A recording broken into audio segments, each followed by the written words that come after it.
Terima kasih Pak Roni. Saya hanya singkat saja. Saya Patra MZ, kuasa Pak Hasto Kristianto. Yang saya mau sampaikan, kami mau sampaikan adalah sejak Komisi Pemberantasan Korupsi berdiri 27 Desember 2002. Saya ulang. Sejak 27 Desember 2002 baru kali ini KPK menerbitkan bukan 2, bukan 3, tapi 4 sprindik dalam satu perkara. Baru kali ini lebih dari 22 tahun KPK berdiri. Oleh karenanya, kalau ditanya, tentu di KPK sendiri ini pasti tidak bulat ini penyidiknya. Gak akan sepakat. Ya.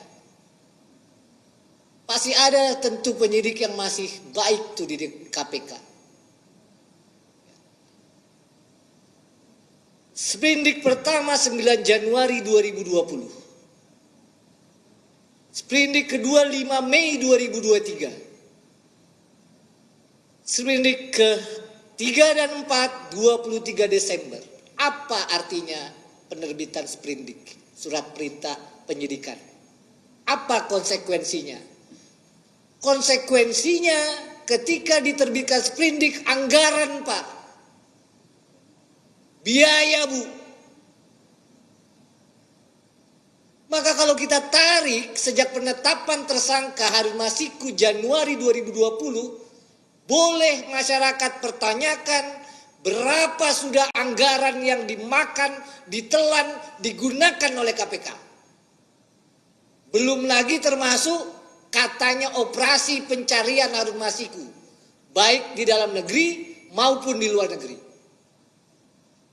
Kalau saya, Pak Hasto, bukan Sekjen Partai Demokrasi Indonesia Perjuangan, saya kira masyarakat sepakat tidak akan sampai begini.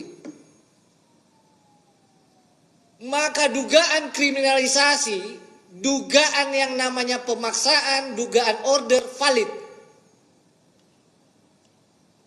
Tidak boleh juga kita melarang masyarakat menduga seperti itu. Yang pertama, 4 sprindik. Yang ketiga, biaya.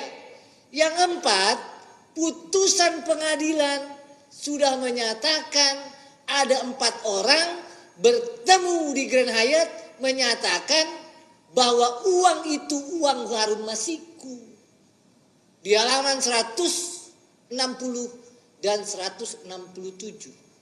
Kalau saya penyidik, stop. Kenapa?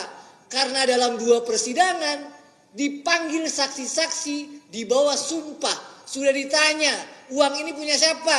Harun Masiku. Apalagi yang mau dicari? Oleh karenanya, di dalam hukum itu ada yang disebut dengan analisis ekonomi dalam hukum pidana. Sudah diterapkan di negara maju. Sudah diterapkan di Amerika, di negara-negara maju. Pemberantasan korupsi harus seimbang dan sejajar dengan peningkatan kesejahteraan masyarakat, dengan kepentingan sosial. Mengapa? KPK ini bukan duit kantongnya Pak, bukan duit pribadi ini yang digunakan. Maka tentu kita berharap keberadaan KPK perlu dievaluasi.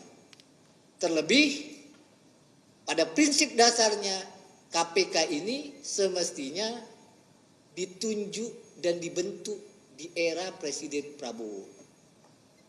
Itu saja yang saya mau sampaikan. Ya, saya berharap masih ada penyidik-penyidik KPK yang baik. Ya, karena ada juga kita tahu bahwa drama ini begitu berjilid-jilid, termasuk membawa flash disk dan buku sampai 4 koper tuh. Dan baru pertama, ibu bapak juga pasti mengalami, ya, Begitu penggeledahan nggak ada kan berita keluar kan? Apa yang mau dilihatin? Ya kan? Itu saja dari saya. Terima kasih Pak Roni. Ya, terima kasih Bung Patra. Kawan-kawan akan ditutup oleh senior kami, Pak Magdir Ismail.